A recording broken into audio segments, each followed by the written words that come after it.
আজকে আমি রান্না করছি চিংড়ি মাছের মালাইকারি। চিংড়ি মাছের মালাইকারি করতে এখানে আমি বেশ কয়েকটা চিংড়ি মাছ নিয়ে নিয়েছি। চিংড়ি মাছগুলোর মধ্যে আমি কাঠি ভরে নিয়েছি যাতে মাছগুলো একদম সোজা থাকে। আর মাছগুলোকে নুন হলুদ মাখিয়ে কিছুক্ষণ রেখে দিয়েছিলাম। এবার সর্ষের তেল কড়াতে গরম করে মাছগুলো আমি ভেজে নিচ্ছি। খুব কড়া করে ভাজছি না, হালকা করে তেলে একটু লাল লাল হয়ে গেলে তুলে নেব। আজকে বাজারে একটু বড় সাইজের চিংড়ি মাছ পাওয়া গেছে, তো ভাবলাম রান্না করে ফেলি। আর এখন যখন আপনাদের জন্য ভিডিওটা বানাচ্ছি, বাইরে কিন্তু তুমুল বৃষ্টি হচ্ছে। সুতরাং আজকে দুপুরের খাওয়াটা কিন্তু এই চিংড়ি মাছের মালাইকারি দিয়ে একেবারেই জমে যাবে। বর্ষার দিনে বাড়িতে বসে মনে হয় এরকম নানান ধরনের রান্না করে খাই। আর বাইরে বৃষ্টি হলে মনটাও যেন খুব ভালো লাগে। কেন জানি না, বৃষ্টি আমি ভীষণ পছন্দ করি। আপনাদের কেমন লাগে বৃষ্টির দিনগুলো অবশ্যই কমেন্ট বক্সে জানাবেন। চিংড়ি মাছগুলো কিন্তু আমি এক এক করে সমস্তগুলো ভেজে নিলাম। মাছগুলো ভেজে আলাদা করে তুলে রাখছি। এবার ওই মাছ ভাজার তেলের মধ্যে আমি আরও একটু তেল অ্যাড করব। আর সমস্ত রান্নাটা কিন্তু আমি করব সর্ষের তেলে। এবার ওই তেলের মধ্যে আরও একটু তেল মিশিয়েছি, তার মধ্যে দিচ্ছি শুকনো লঙ্কা এবং গোটা গরম মশলা। আর গোটা গরম মশলার মধ্যে কি কি থাকে তা তো আপনারা জানেন, এলাচ, লবঙ্গ আর দারচিনি। সমস্ত মশলা একটু তেলে ভেজে নিলাম।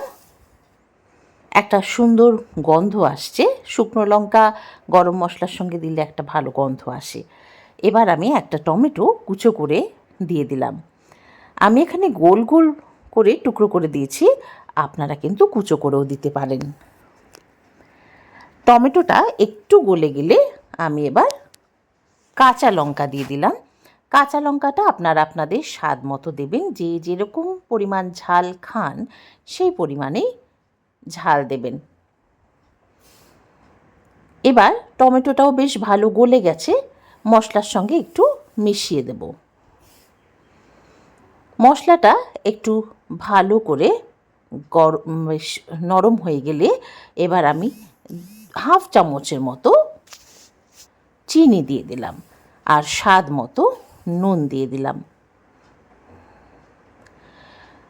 খুব ভালো করে সমস্ত উপকরণ ভালো করে মিশিয়ে দিলাম। টমেটোগুলো একটু খুন্তি দিয়ে ভেঙে দেব। মশলা কিন্তু বেশ ভালো রকম ভাজা ভাজা হয়ে গেছে। এবার মশলাটা ভালো করে কষিয়ে নেবার পর আমি এবার বাকি রান্নাটায় এগোবো। এই মশলাটা কিন্তু ভালো করে কষতে হবে, না হলে কিন্তু রান্নার স্বাদ আসবে না। আর তেল কিন্তু একটু বেশি দিয়েছি, কারণ এটার মধ্যে তেলটা একটু ভালো করে দিলে, একটু বেশি দিলে ভালো লাগে। আচ্ছা, একটু পেঁয়াজ বাটা দিয়ে দিলাম। এখানে 2 চামচের মতো পেঁয়াজ বাটা দিয়েছি।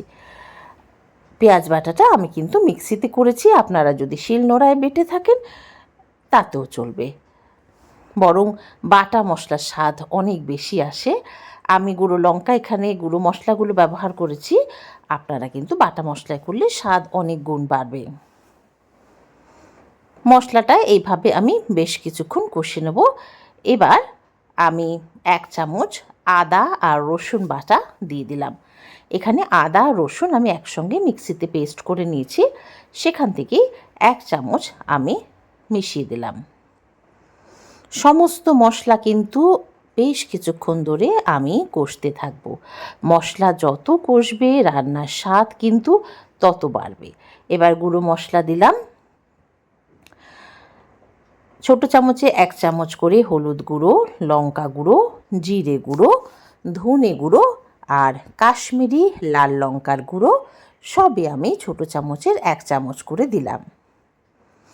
গুঁড়ো মশলাগুলো দেবার পর এই মশলাগুলো কিন্তু ভালো করে মিশিয়ে বেশ কিছুক্ষণ কষতে হবে। কষতে কষতে যখন দেখবেন যে তেলটা মশলা থেকে ছেড়ে আসছে, তখন বুঝবেন যে আপনার মশলা ভালো করে কষে গেছে। আমার দর্শক বন্ধুদের আলাদা করে রান্না শেখানোর কিছু নেই, আপনারা প্রত্যেকেই ভালো রান্না জানেন। কিন্তু আমি যে রান্নাগুলো দেখাই, আমি যেইভাবে রান্না করি, আমি যেইভাবে পছন্দ করি, সেটা শুধুমাত্র আপনাদের কাছে একটু তুলে ধরা। কাউকে রান্না শেখানো আমার উদ্দেশ্য নয়। রান্না সকলেই জানেন।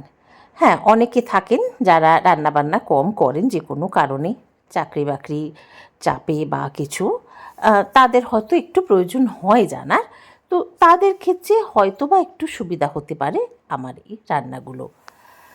মশলাটা দেখুন কষতে কষতে একদম একটা মন্ড হয়ে গেছে, কড়া থেকে ছেড়ে যাচ্ছে। এইবার বুঝবেন যে আপনার কিন্তু মশলাটা কষে গেছে, খুব ভালোভাবে কষে গেছে। এবার আমি একটা নারকোল কুড়িয়ে সেটা থেকে দুধ বার করে রেখেছিলাম, সেই নারকোলের দুধটা আমি এবার মশলার মধ্যে ঢেলে দিলাম আর সমানে নাড়তে থাকবো, খুব ভালো করে যেন নারকোলের দুধের সঙ্গে মশলাটা মিশে যায়। দেখুন কি সুন্দর একটা কালার এসছে আর একদম ঘন হয়েছে।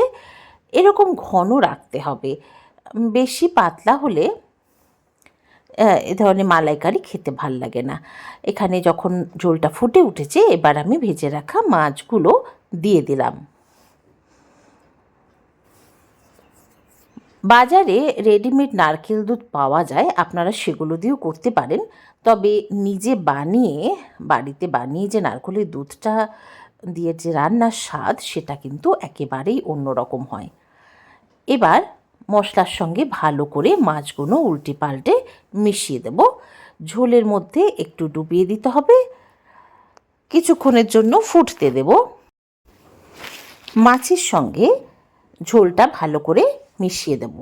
এখানে একটু জল দেওয়ার প্রয়োজন ছিল, তাই যেই বাটিতে আমি নারকেল দুধটা রেখেছিলাম সেটাকে আমি ধুয়ে দিয়ে দিলাম। আমার চিংড়ি মাছের মালাইকারি কিন্তু একেবারেই তৈরি। এবার আমি একটু ঘি আর একটু গরম মশলা গুঁড়ো দিয়ে আমার রান্নাটা শেষ করব। খুব ভালো করে ঘি গরম মশলা দিয়ে একটু নাড়াচাড়া করে কিছুক্ষণের জন্য ঢেকে রাখতে হবে, যাতে গরম মশলার ঘিয়ের গন্ধটা সুন্দরভাবে মিশে যায়। আর আজকে দুপুরের জন্য তৈরি গরম ভাতের সঙ্গে চিংড়ি মাছের মালাইকারি। আপনারা যারা এখনও আমার চ্যানেলটি সাবস্ক্রাইব করেননি, চ্যানেলটি সাবস্ক্রাইব করে নিন, লাইক শেয়ার কমেন্ট করুন, জানান আপনাদের কেমন লাগছে আমার চ্যানেলটি।